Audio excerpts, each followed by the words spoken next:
Muy bien, queremos darle una bienvenida muy especial a todos ustedes, los que nos están mirando por nuestra red social Facebook y por la plataforma de YouTube. Si usted mira en la parte de abajo de la pantallita de YouTube, dice compartir, no sé qué, ta. Entonces, compartir es una flechita así, usted le da ahí y se lo envía a quien usted quiera vía WhatsApp, vía correo electrónico, vía cualquier cosa, exactamente. Comparta, este mensaje puede ser de edificación para los que quieran Instagram, todo eso. Bueno, muy bien, vamos a leer la Biblia en el libro de Colosenses, epístola del apóstol Pablo a los Colosenses, capítulo 3, versos del 5 al 17. Pero vamos a trabajar específicamente los versos del 12 al 15, 12 al 15. En días pasados hemos hablado acerca de matar, dejar y revestir. Duramos una serie de dos o tres miércoles con ese tema y pues hace 8 días tratamos de dejarlo, hace 15 días tratamos de dejarlo algo confuso, pero hoy vamos a seguir con esto. Vamos a leer en el nombre de nuestro Señor y Salvador Jesucristo. Amén. En pantalla ya aparece el texto. Dice, haced morir pues lo terrenal en vosotros. Y dice que es lo terrenal: fornicación, impureza, pasiones desordenadas, malos deseos y avaricia, que es idolatría. 6 cosas, ahí donde 6 cosas por las cuales la ira de Dios viene sobre los hijos de desobediencia, en las cuales vosotros también anduvisteis, me encanta esto, en otro tiempo, cuando vivíais en ellas. Esto es bien importante. ¿Cuántas veces usted y yo todavía vivimos en nuestra condición psicológica como si todavía estuviéramos viviendo con eso? Por eso el Señor dice, mate, haga morir eso terrenal. Dice, pero ahora, dejad también vosotros todas estas cosas: ira, enojo, malicia, blasfemia, palabras deshonestas de vuestra boca. Dice, 9, no mintáis los unos a los otros, habiéndoos despojado del viejo hombre con sus hechos. Verso 10, y revestido del nuevo, el cual conforme a la imagen del que lo creó, se va renovando hasta el conocimiento pleno, donde no hay ni griego, ni judío, circuncisión ni incircuncisión, bárbaro ni escita, siervo ni libre, sino que Cristo es el todo y en todos. Verso 12, vestíos pues como escogidos de Dios, santos y amados, de entrañable misericordia, de benignidad, de humildad, de mansedumbre, de paciencia. ¿Para qué la paciencia? Dice, soportándoos unos a otros y perdonándoos unos a otros. Si alguno tuviere queja contra otro, de la manera que Cristo os perdonó, así también hacedlo vosotros. Y sobre todas estas cosas, vuelve a hablar de vestir, vestíos de amor, que es el vínculo perfecto. Y la paz de Dios gobierne en vuestros corazones, a la que asimismo fuisteis llamados en un solo cuerpo, y sed agradecidos. La palabra de Cristo more en abundancia en vosotros, enseñándoos y exhortándoos unos a otros en toda sabiduría, cantando con gracia en vuestros corazones al Señor con salmos e himnos y cánticos espirituales. Y todo lo que hacéis, sea de palabra o de hecho, hacedlo todo en el nombre del Señor Jesús, dando gracias a Dios Padre por medio de él. Palabra de Dios. Muy bien, el tema de hoy lo hemos titulado, ahí se repite una palabra, o sea que es un tema recurrente en la Biblia, en este pasaje, vestidura. La palabra vestir en griego es endúo. Endúo. Revestir o vestir. Endúo. Ay, tu madre. Endúo, para poder entrar en materia, es lanzarse o sumergirse en una vestidura o en una tela, ¿cierto? Vestir en dúo es meterse, hundirse. Hace unos días colocábamos el ejemplo de una piscina, exactamente, como en una piscina, es como si tú te metieses y quedas totalmente empapado. Entonces, la palabra revestir o vestirse es exactamente igual. La Biblia tiene muchos simbolismos, mucha simbología. Y les voy a hablar solamente rápidamente de esta. En la Biblia, la salvación se manifiesta o se habla de ella o se simboliza con la ropa.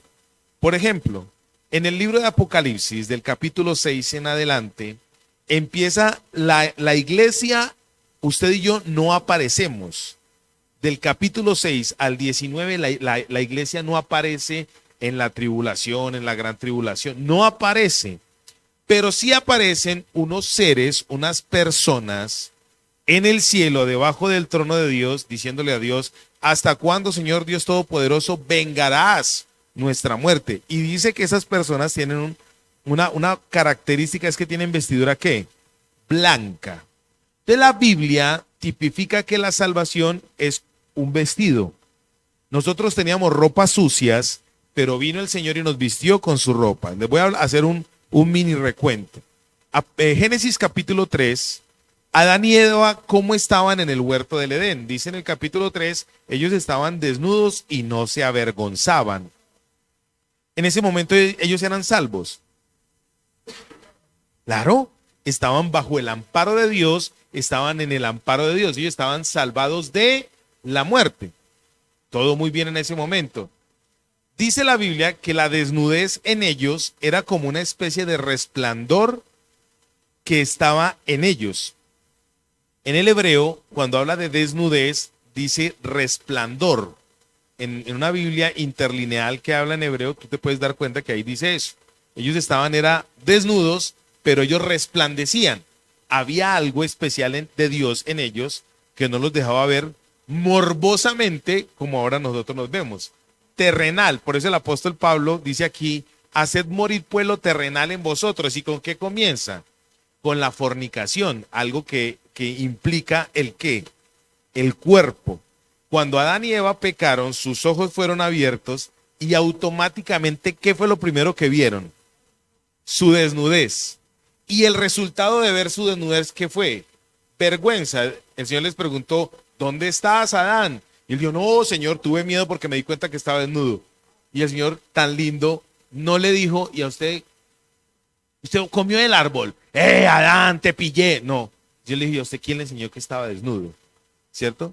Entonces, en ese momento, cuando ellos pecaron, ¿qué vino e hizo Dios mismo? El primer sacrificio, Génesis capítulo 3, versos 23 en adelante, dice que el primer sacrificio lo hizo ¿quién? El Eterno. Dice, porque los vistió con túnicas de pieles. De pieles de animales. O sea que eso implica que el primer sacrificio de un cordero lo hizo Dios. Ustedes se imaginan la situación que vivió Adán y Eva viendo que el Señor cogió un corderito inocente.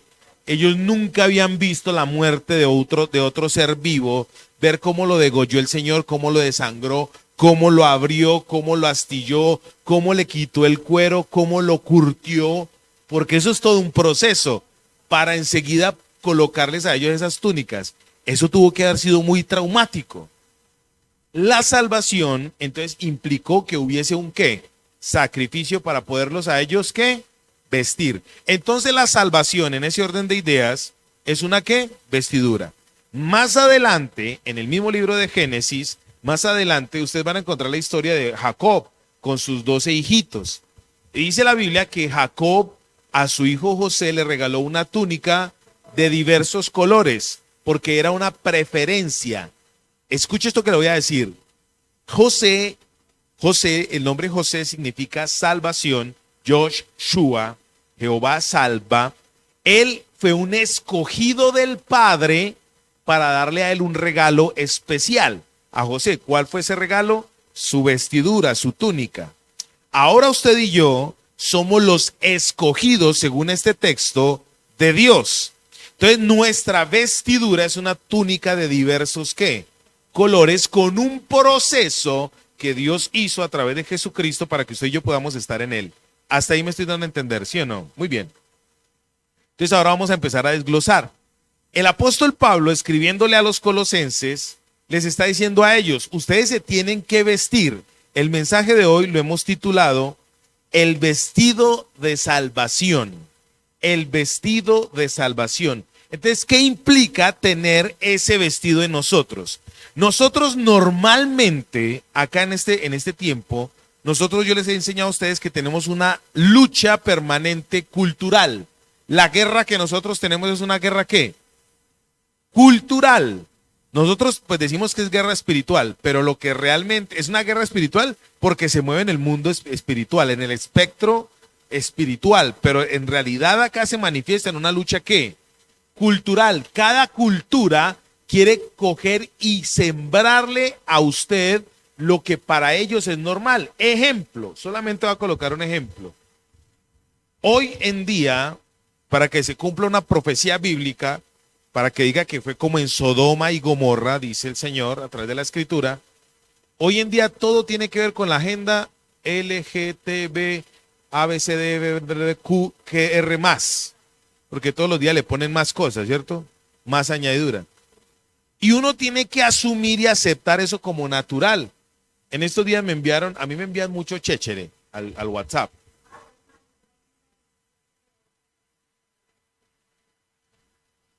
¿Cuál fue ese? No lo vi. Ah, sí, lo de la secta. Sí, sí, sí, lo vi, claro que sí. Pero me mandaron entre otros chécheres un hombre que es trans, no se le puede decir mujer porque él es hombre, cristiano. Ah, hágame esa. Y proclama el amor de Dios y tal. Es un hombre moreno él. ¿Usted se imagina que uno se vaya con ese tipo pensando que es una mujer y le salga con esa hermosura? Diciendo que es cristiano. Diciendo que es cristiano. No, sí, acá en Medellín hay una que se llama la Metropolitana.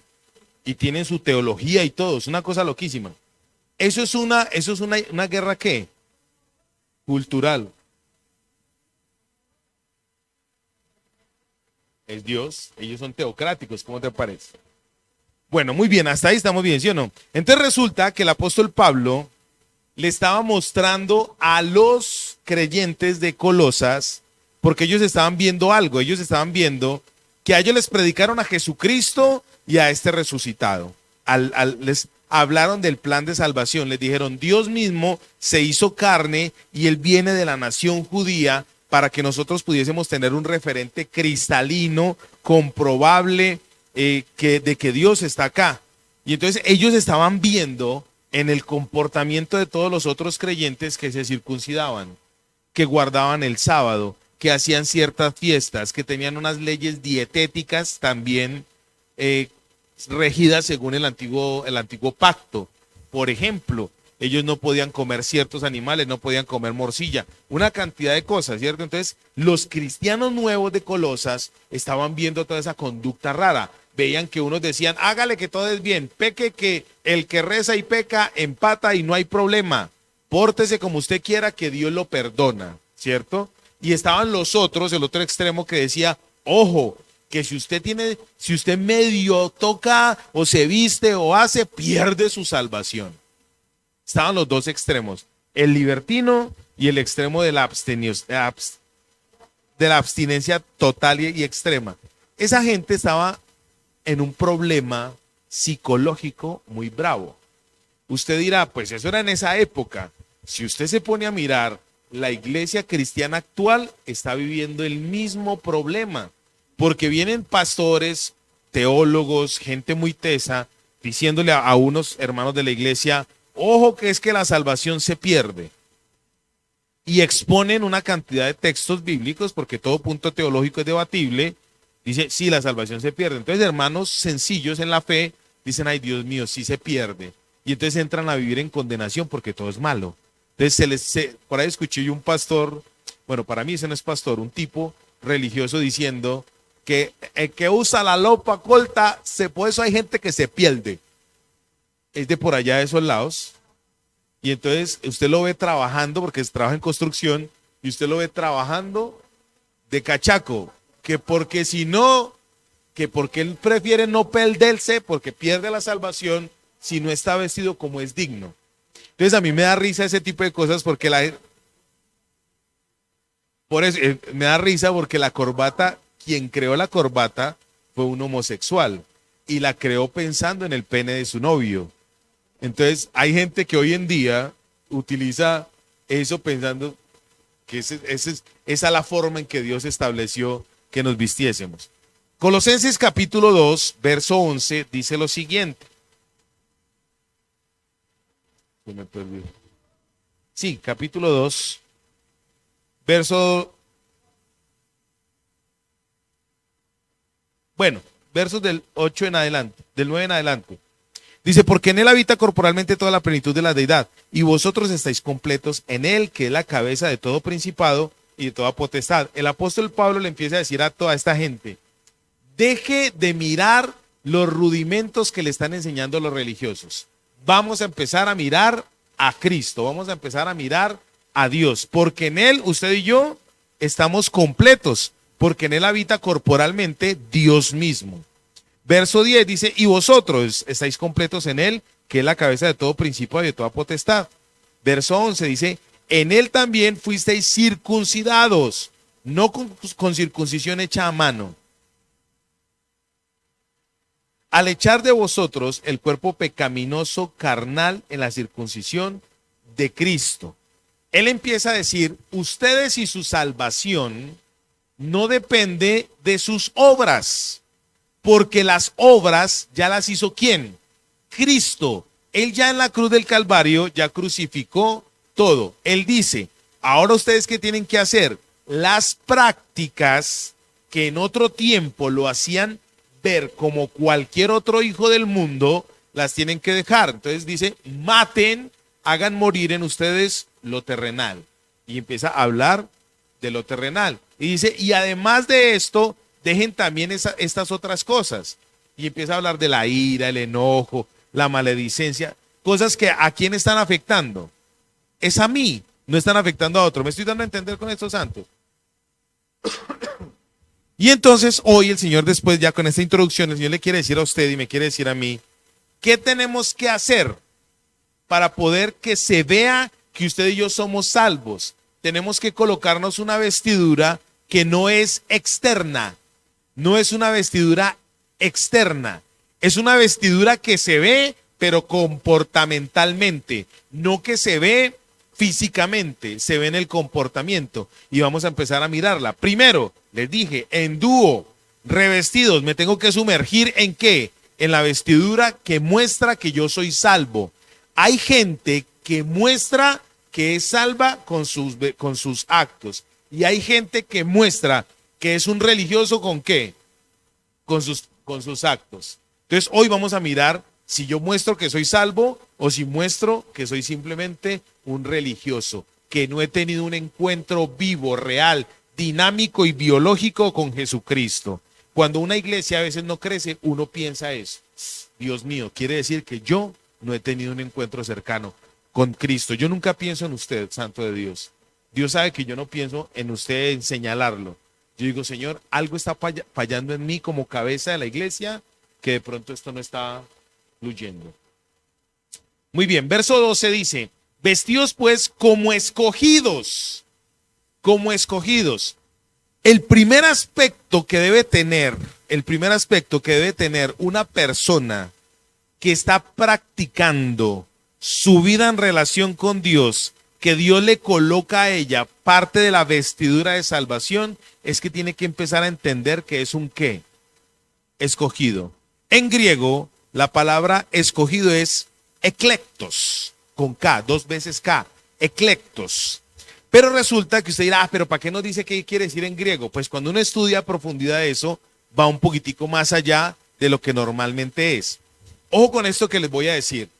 ¿Sabe por qué la mayoría de cristianos vivimos en una condición diferente a la condición de escogidos, de vestidos, de salvos?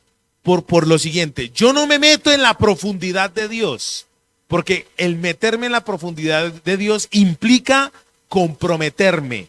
Entonces, como no me quiero comprometer, entonces no me dejo vestir. Y entonces todavía, en vez de andar con la vestidura de colores que Dios quiere darme, con la vestidura blanca que Dios quiere darme, prefiero andar con la vestidura andrajosa y vieja y sucia que usó pródigo en Lucas capítulo 16. Con vestiduras de esclavo, como dicen en el libro de Isaías, capítulo 6 en adelante, cuando el pueblo de Israel fue esclavizado y las mujeres tuvieron que raparse. Las mujeres tenían que, en vez de usar un cinturón en la cintura, valga la redundancia, usaban cabullitas, cuerditas, porque estaban esclavizados. A veces nosotros los cristianos estamos todavía revestidos de esclavitud y no de salvación. ¿Por qué? Porque no creemos que somos favoritos. La palabra eclectos en griego es favorito. Acá en Transformación hemos enseñado mucho lo siguiente, y es que usted es el hijo de Dios. Aquí hemos enseñado algo. Aquí una vez vino un tipo que se fue, vos lo conoces, Mario. Él una vez se fue y a mí ¿qué me gustó de Mario? Que él se fue diciendo que Dios era de él. El hombre en este momento usted habla con él y para él es un hijo de Dios sin mancha y sin tacha. Y él dice que Dios es mío.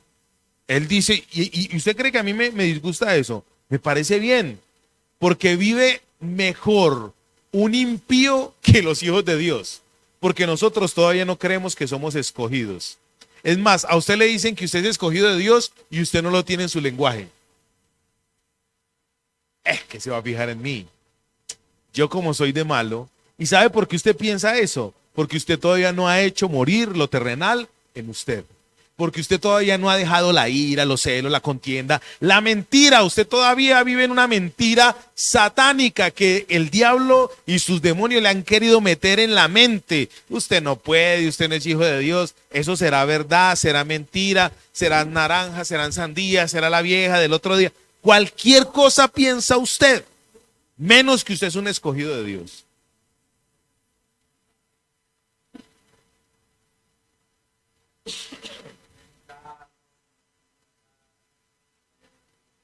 Normalmente lo vemos en lo material. Pensamos que lo material refleja lo espiritual. Eso es una mentira la teología de la prosperidad. No. Yo he conocido personas pobres, sin qué comer y agradecidos con Dios, y más consagrados que cualquiera, y más bendecidos que cualquiera, y con dones espirituales, y Dios usándolos, y escasos para comer. ¿Me estoy dando a entender? Usted hoy tiene que pensar lo siguiente: usted es un revestido de lo que les dije, que les acabo de decir, de favoritismo. Usted es un revestido de favoritismo. ¿Cuántos de los que están aquí piensan que son el hijo favorito de Dios? Ojalá sigamos desarrollando eso. Yo les voy a abrir mi corazón. Yo he luchado con eso. De hecho, una vez, hablando con un muchacho, el muchacho muy convencido de la situación decía: es que yo soy el hijo especial de Dios. Entonces yo le decía: entonces es el hijo mongólico de Dios, el hijo down de Dios. Sí, porque el tipo, ojo con esto que les voy a decir, el tipo creía que porque pecaba y no lo exponía a Dios, entonces era que era el favorito de Dios. Pero aquí más adelante se van a dar cuenta que el favoritismo no implica alcahuetería. La salvación implica todo lo contrario. La salvación no implica alcahuetería. El favoritismo es porque Dios a usted lo escogió de entre muchas cosas y entre muchas personas para que usted lo conociera en este tiempo. Eso es lo que uno debe agradecer en este momento. ¿Sí me estoy dando a entender? Mira, a veces nosotros los cristianos estamos en medio de un poco de gente que están diciendo chistes de doble sentido o chistes groseros, bebiendo, y uno dice: ay, ¿cómo pasamos de bueno? No, ellos pasaron bueno. Usted no pasó bueno porque usted tenía un problema en el corazón. Usted tenía un problema. Y si usted pasó bueno con eso, ojo, porque usted no es un escogido. Ojo con eso, porque usted no está siendo un escogido. Sí, señor. Y hay personas que prefieren estar allá que estar en el mundo. Ahora usted me dirá: pastor, pero ¿qué implicación tiene el que Dios me haya escogido? Le voy a decir solamente una, y es una pendejada, una tontería, que va a vivir eternamente. Ya, esa bobada. Que eso nos tiene que motivar a usted y a mí. No sé si me esté dando a entender. Yo hoy quiero que usted entienda que el que está vestido de salvación no es una cosa externa. Usted no muestra que es evangélico porque tenga la mujer el pelo largo o el hombre se peine de medio lado y ande con un biblión aquí debajo del brazo. Usted demuestra que es cristiano porque usted empieza a vivir como una persona que ya no está dentro del paquete del mundo. El favorito, el eclectos, el escogido es alguien que fue sacado de ese paquete y colocado aparte. Voy a terminar este ejemplo con lo siguiente. Cuando usted y yo vamos a la legumbrería a comprar las papas, el arroz, las manzanas, lo que sea, yo veo mangos, a mí me encantan los mangos, y yo escojo los mangos. Y pueden haber 50,000 mangos, pero yo los que escojo los coloco ¿qué? A un lado. Eso en la Biblia se llama eclectos, el favorito. Y después voy, me lo llevo para la casa y lo pelo y me lo como y me deleito. Eclecto. Usted y yo somos ¿qué de Dios? Eclectos, favoritos de Dios. Y ese favoritismo viene implicado en que yo me tengo que sumergir en la vestidura que Dios me da. ¿Están conmigo? Bueno, muy bien. Vamos entonces con el que sigue. Dice, vestidos pues, en el verso 12, vestidos pues como escogidos de Dios. Y dice aquí, santos y amados. Estas dos palabras, las dos tienen una implicación profunda. Santos, la palabra santo en griego es agios. Agios. Resulta que en el capítulo 5, en el capítulo 3, verso 5 dice, haced pues morir lo terrenal en vosotros. La palabra agios es algo o alguien que es sagrado, moralmente puro, moralmente limpio. De los que estamos aquí, ¿cuántos creemos que somos moralmente puros? Ese es el problema. El Señor dice, ustedes tienen que revestirse como escogidos, santos. Usted y yo todavía no hemos entendido que este revestimiento proviene de Dios. Usted y yo todavía no hemos entendido que este favoritismo proviene de Dios. No es por lo que usted y yo hagamos, es por lo que Él hizo por nosotros en la cruz del Calvario. Ahora yo soy el que tengo que empezar a entender que si yo soy moralmente limpio, fue porque Él me limpió, fue porque Él me purificó. Entonces yo tengo que empezar a caminar como Él quiere que yo camine. Así a mí no me guste. Eso quiere decir santo. ¿A quién no le gusta estar con los amigos del barrio, con los que fue criado, hablando las estupideces que uno habla? A mí me gusta. Mentiroso fuese donde no lo reconociese. A mí me gusta. ¿Quién dice que no le gusta encontrarse con la familia? Vea, cuando yo me encuentro con mi familia, me veo al borde de entrar en la mundanalidad. Porque estoy con quien yo me crié. Y eso es normal, santo de Dios. El asunto está en que uno no tiene que caer en ello, sino que se tiene que ceñir la vestidura y en vez de meterse en el mundo, quedarse ahogado, sumergido en la santidad de Dios, porque Él es el que la da. ¿Sí me estoy dando a entender o está aburrido? Dice que la santidad, dice escogidos, santos, ojo con esto, y en las mismas comas está santos y amados, o sea que el amor de Dios, ¿qué hace con usted y conmigo? El amor de Dios es lo que nos santifica. El amor porque está en el mismo paquete. La santidad y el amor de Dios, porque aquí dice, escogidos de Dios, santos de Dios, amados de Dios. ¿Quién es el que nos hace eso? Dios. Entonces Él es el que está haciendo que usted y yo seamos ¿qué? Apartados. Y la fuerza, ojo con esto, la fuerza de esa santidad es el amor de Dios. Qué miedo cuando estemos delante de Dios. Qué miedo aquel día cuando estemos delante de Él, porque la Biblia dice que ese día vamos a estar todos de pie. Nadie se va a poder arrodillar ese día. Todos vamos a estar de pie ya esperando o sentencia para muerte o sentencia para vida. Qué miedo ese día que el Señor le diga a usted, bueno, mi querida hija Nora, ¿y usted por qué no recibió mi amor? Si yo la santifiqué fue porque la amé. ¿Y usted por qué siguió viviendo como una loca por allá para allá buscando aceptación? Usted, mi querida, ¿por qué se la pasó? Bla, bla, bla. ¿Sí me estoy dando a entender? Hoy es el día, tomemos la decisión de vivir como escogidos de Dios. Mira, yo soy el favorito de Dios. Entonces usted dirá, ay, pues que Dios tiene muchos favoritos. Pues obvio, tiene millones, ¿cierto? Pero resulta que Dios es omnisciente. Así como conoce todo, está para quién? Para mí solito.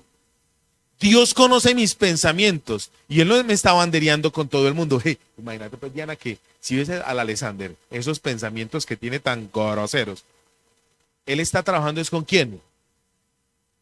Conmigo.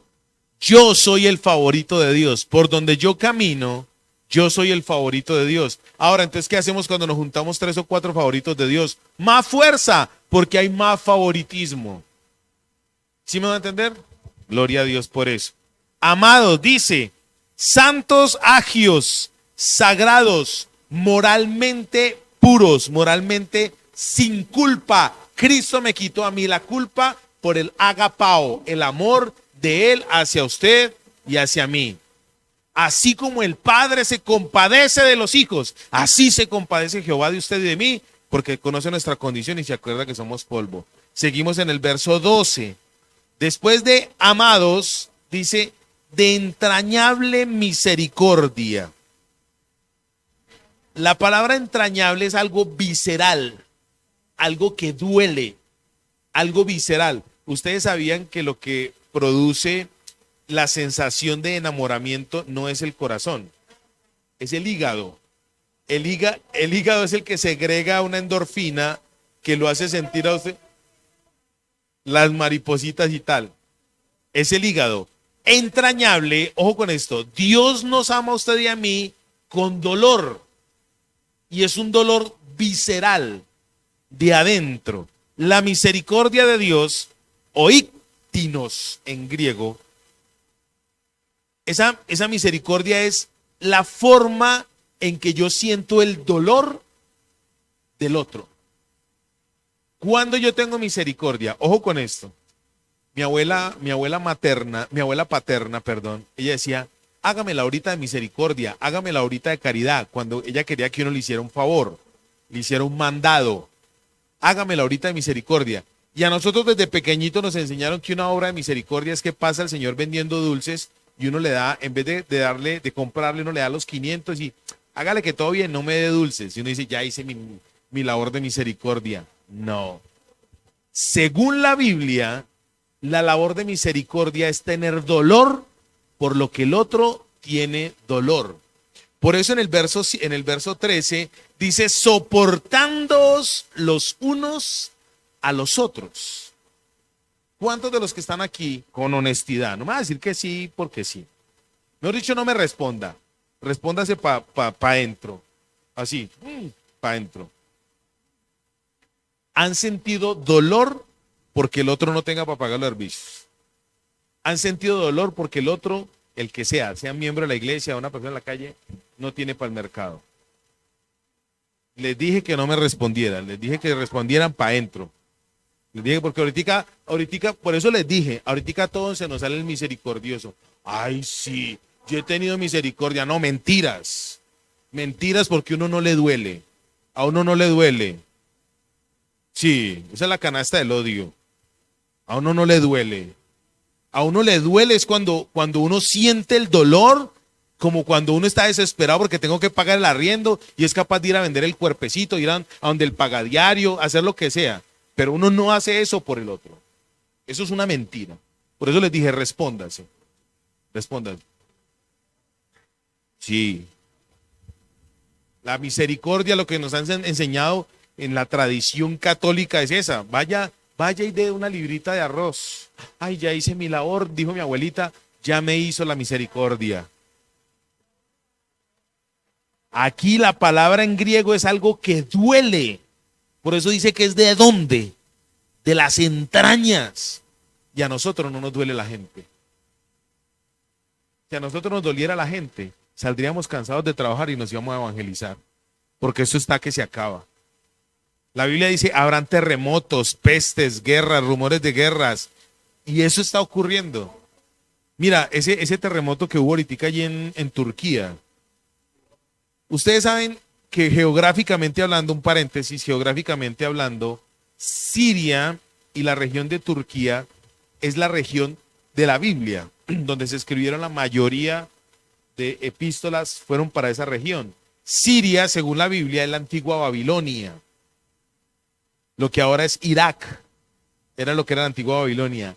Cuando ahí empieza a haber ese tipo de movimientos, es porque va a haber una explosión espiritual en otros lugares. Preparémonos, porque lo peor está por venir. Mira, la iglesia es una iglesia que últimamente es una iglesia fría, es una iglesia indolente, no es una iglesia que esté vestida de salvación. Porque empezando que no creemos nosotros mismos que seamos salvos. Por eso viene cualquier fantoche, cualquier loco a decirle, hermanita, su salvación se pierde. Ay, ya mire, y me va a perder. Porque no tenemos comunión con Dios, no tenemos comunión con su palabra, no tenemos argumentación para hacerlo. A mí me encanta cuando vienen esos locos aquí a predicarme a mí, a un pastor, me encanta, porque tengo para hablarles. Es más, en estos días salió uno aquí maldiciéndome, diciéndome hijo de Satanás y todo. Yo le dije, el que se pierde usted, yo no. Mundano, impío, hijo de Satanás, amén. Mi salvación no me la quita nada ni nadie. La Biblia lo dice. ¿Quién me separará del amor de Dios en Cristo Jesús? ¿Me estoy dando a entender o están aburridos? ¿Están aburridos? Más o menos. ¿Por qué la gente, los cristianos, somos indolentes? ¿Por qué? Porque no hemos recibido de Dios. Si recibiésemos el favoritismo de Dios, iríamos corriendo a ayudar a otros a salir del problema. A veces la gente no necesita para el arriendo, a veces la gente no necesita para los servicios. La gente necesita es a otro que le hable de que hay esperanza. Eso es lo que necesitamos. ¿Cuántas veces, yo aquí atiendo mucha gente en consejería? En estos días he estado llamando a una gente que me llegan, gente que me escribe, bueno, un grupo de pastores hay y entonces a mí me remiten gente de acá de Medellín. Tengo problemas, estoy que me suicido, me dejó mi marido, me dejó estoy gorda. Si vieran todas las cosas que escriben, ¿cierto? De hecho, yo procuro no leer eso para no prevenirme, sino yo solamente le tomo el dato a la persona y luego la llamo. Y lo primero que me dicen, escúcheme esto, ¿cuánto vale una asesoría con usted? ¿Cuánto vale un tiempo de consejería con usted? Entonces, yo les digo, no vale. No, yo no le creo. Ayer me decía una muchacha que hablé con ella, no, yo no le creo. Usted que es profesional y no va a cobrar. Y, no, esto es por vocación. Eso es porque los amamos las almas. No lo creía. Hay gente que le pagan a un psicólogo para que los escuche. ¿Me da a entender? Y el psicólogo piensa igual en la misma condición de desesperanza, pidiendo auxilio. El Señor dice, vestidos pues, ¿cómo? Escogidos, favoritos. ¿Cuántos favoritos de Dios hay conmigo? Yo tengo que entenderlo. ¿Cuántos santos amados de Dios hay conmigo en este lugar? Así usted peque, usted es un santo que peca. No se quede en la práctica. Haga morir eso, ya. No se quede atado a eso. De entrañable, que le duela lo otro. Hice la claridad. Nos enseñaron que misericordia es algo que se manifiesta. Alguien que le dice a uno, ve, regálame un mercadito. Y uno dice, sí, ya tuve misericordia y le llevé el mercadito. Eso no es tener misericordia. Tener misericordia es que le duela, que sienta lo mismo o más duro que esa persona. A mí me dolió y me dio rabia que se haya ido la hermana Joana para Bogotá después de que nos dimos cuenta que ella trabajaba reciclaje acá. Y no pudimos hablar con ella en Bogotá, me dio rabia, porque me faltó misericordia. Ya uno leyendo la Biblia y dice, ¡ah! Me faltó. No estoy diciendo de mí. estoy diciendo de mí porque yo hablé con ella en Bogotá. ¿Sí me va a entender? Muy duro. Voy a terminar ya con esto, porque no nos da para lo otro. Entrañable misericordia, de benignidad. La salvación tiene una vestidura y no es solamente decir yo soy salvo. Estas características las tiene una persona que está revestida de Dios. La benignidad es algo que manifiesta placer cuando se obtiene misericordia. Ejemplo, les voy a colocar el ejemplo. Dios mismo, el Padre, mató a Jesús. Uy, el pastor Alexander está hablando de una herejía. No. Dios el Padre tuvo que sacrificar a Cristo por usted y por mí, por el amor entrañable y misericordioso que tenía por usted y por mí. Pero cuando se hizo el sacrificio de Cristo, que mataron el cuerpo de Jesús, mejor dicho, Cristo mató el cuerpo de Jesús para poder ser glorificado, en ellos hubo algo placentero. Por eso la Biblia dice que Cristo puso el gozo por delante de él para sufrir el sacrificio.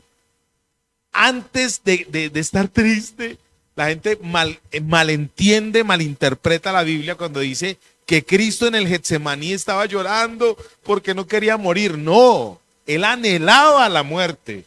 Él anhelaba porque era la forma en que nos iba a salvar. Cristo estaba llorando en ese momento era porque se iba a separar del Padre, porque no iba a tener más comunión con el Padre, porque el Padre le iba a dar la espalda, porque él iba a estar cargado, lleno de pecado, el pecado de la raza humana. Ese era el desespero de Cristo. Pero el Padre y el Hijo tuvieron placer en hacerlo porque era la forma en que usted y yo íbamos a estar cerquita de Él, cerca de Dios. Usted y yo tenemos que empezar a entender eso. La salvación proviene de Dios. Salmo 27:1 dice, Jehová es mi luz y mi salvación. La salvación proviene de arriba, proviene de Dios. La benignidad es el placer que se obtiene cuando se hace o se ejecuta la misericordia. Que Dios nos perdone, porque según estas características nosotros no somos salvos. No seríamos salvos. ¿Sí o no? Según estas características, usted y yo estaríamos lejos de estar salvos. Pero gracias doy a Dios por Jesucristo, dice el apóstol Pablo en Romanos capítulo 7, porque estas características ¿de dónde provienen? Y Él es el que por su eterno amor y misericordia las coloca en nosotros. Repita esto, porque Él es el que nos reviste. Es Él. ¿Están conmigo? Que Dios nos ayude, santo de Dios. Yo oro a Dios para que este mensaje sea para usted y para mí. Entonces, en la vestidura de salvación, para terminar, también está revestida de humildad, revestida de mansedumbre y revestida de paciencia. La paciencia es soportar con alegría.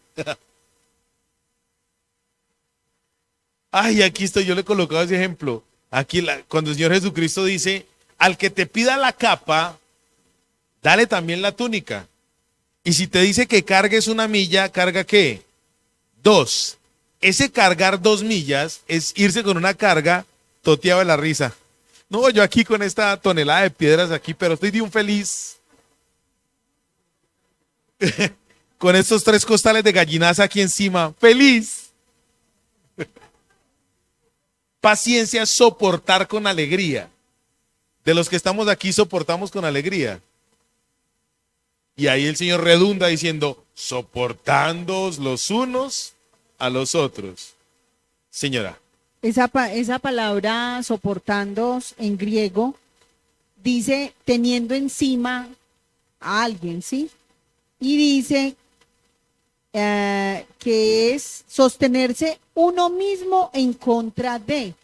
O sea, le toca a uno, cuando alguien hace algo, el soportarnos los unos a los otros es, yo como cuando usted tiene una pelea detiene al uno y al otro para que no se vayan, pero en este caso es usted el que se tiene que detener, cogerse del cuello y sacarse de él. Abstenerse, sí, señora. Dice aquí, ya para terminar, cuando habla de humildad, la humildad en griego, no les voy a decir el nombre que es muy complicadito, es modestia. Modestia. ¿Alguno de ustedes sabe definir la palabra modestia? Es hablar de sí mismo sin enorgullecerse. Vos te imaginas, Xavier, vos cómo trabajas de bacano, decir, sí, eso lo hice yo. Nah. De hecho, le toma fotos y dice, esto lo hice yo. Esta terminación es mía. Sí, eso lo hice yo. Va, no importa. La humildad implica eso, que yo no tenga ningún valor. La modestia es que no tenga ningún valor. El que es salvo, el que está revestido de salvación, entiende que no tiene ningún valor. Y para nosotros sí que es difícil eso. Cuando uno empieza a entender la filosofía bíblica, se da cuenta cuando el Señor le dice a usted, venga, siervo inútil, porque lo que le mandé que hiciera, eso hizo. Eso dice la Biblia. Que cuando usted y yo hacemos lo que Dios nos manda hacer, somos siervos que el que verdaderamente conoce el concepto de usted y de mí es Dios. Por eso Él nos dice, usted su humildad no sirve para nada. Venga, yo le enseño a qué es ser modesto. Usted hizo lo que le mandé que hiciera, no lo felicito. Usted es un inútil porque hizo lo que le mandé que hiciera. La humildad es tener ¿qué? Modestia. Muy duro eso, ¿sí o no? ¿A cuántos de los que están aquí nos gusta? A mí personalmente lo voy a decir con honestidad. ¿A quién no le gusta que lo halaguen? Yo llego a mi casa y cuando yo hago algo en la casa, yo quiero que mi esposa me halague. Y me encuentro con un muro que me dice, Ave María, lo hiciste porque si no me enojo. No, ella no dice así, ella dice, lo hiciste porque si no me enojo. ¿A quién no le gusta que le adulen algo que hizo? Pero la Biblia dice que el que está vestido de salvación, sumergido en Dios, lo que menos le interesa que hagan con él es que lo adulen. Mira, con humildad lo digo. Modestia, apártate. Modestia, apártate. ¿A quién no le gusta que le digan, uy, pastor, qué buen mensaje? Johnny, qué buen mensaje. Xavier, qué buen mensaje que te tiene. ¿A quién no le gusta? Oh, eso es muy teso. El que está vestido de salvación, sumergido en Dios, lo que menos le debe interesar es eso. El verdadero objetivo es que otro conozca de Dios, conozca la salvación. Termino con esto. Ya. Mansedumbre, la palabra, lo que pasa es que dije paciencia, me salté dos. Mansedumbre, la palabra mansedumbre es dulzura.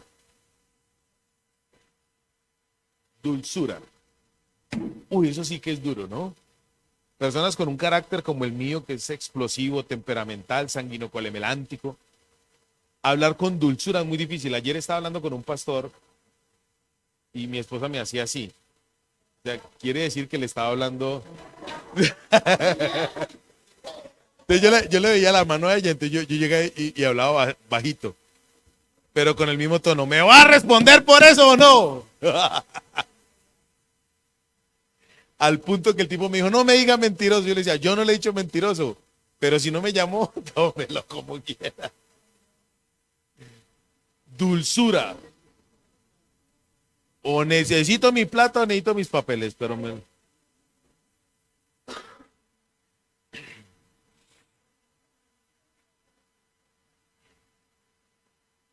sí. A veces dicen aquí el teleprompter, es más duro ser dulce con el hermano que con el impío. El impío uno sabe que es un hijo de Satanás, pero el hermano, ¿cierto? Santos de Dios, que Dios nos ayude. Y les quiero comentar algo. ¿Usted está vestido de salvación?